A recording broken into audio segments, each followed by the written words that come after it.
You can see these images and how they turned out. Yeah, this is great. In my last video, I showed you how to develop black and white film using a homemade Caffenol recipe. This is a sequel, and in this video, I'm going to take you through the scanning process of those images so you can see how they turned out after using Caffenol as a developer. I'm also going to give you a cost breakdown of all the ingredients and the equipment that was used to create the Caffenol and to develop the film, so you can get a good idea of how much it costs to do this for yourself. This is Ekla Surf Film. Let's get started.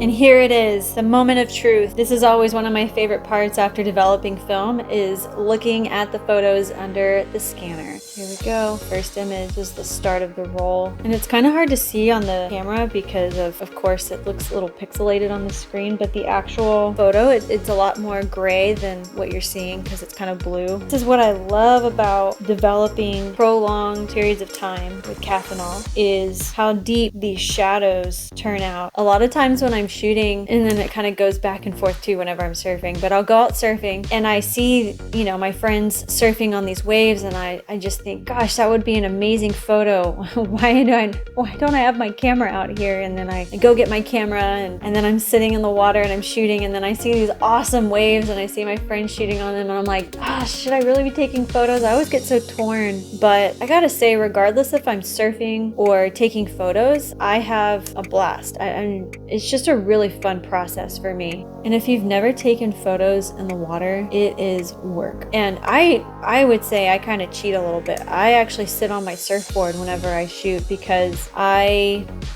will admit I have a fear of just sitting in open water where I can't touch, because I don't have any control of my feet, can't stand or like hold myself in a position. And that's something that I really want to work on getting over, just being comfortable swimming in the water and not touching and taking photos. Love the texture on the water there. Always looks so cool in black and white photos. You see the texture mark right there? That is from the clothespin. Whenever you are hanging your film to dry, make sure you're not putting the clothespin on the image, or else it will show up. It'll leave a mark on the film. That is it for this roll of film. You can see these images and how they turned out.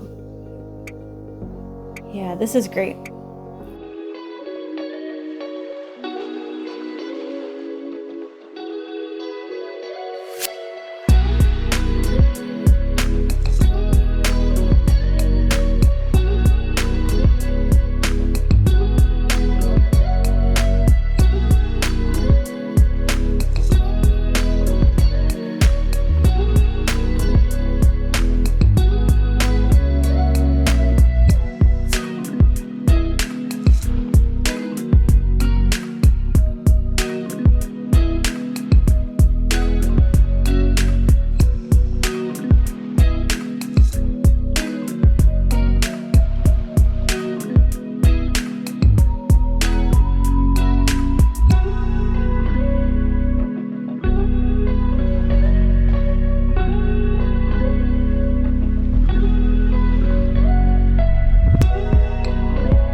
I hope you enjoyed the start to finish process with developing black and white film using Caffenol, from the entire setup to the actual developing to the scanning of the images. Caffenol is one of my favorite ways to develop, so I encourage you to be inspired to try Caffenol for yourself.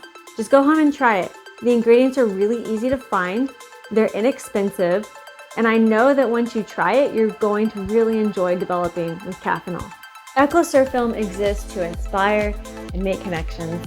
And if this video has inspired you to try Caffenol for yourself, please share your experiences in the comments below. I'd love to read about them. And I'm sure other people in the film community would love to read about your experiences also. If you enjoyed this video, please click that like button. Also hit subscribe and the notification bell so you can stay tuned on all the content that I create regarding film photography. It's been a pleasure sharing this information with you. This is Ekla Surf Film. Thank you for watching.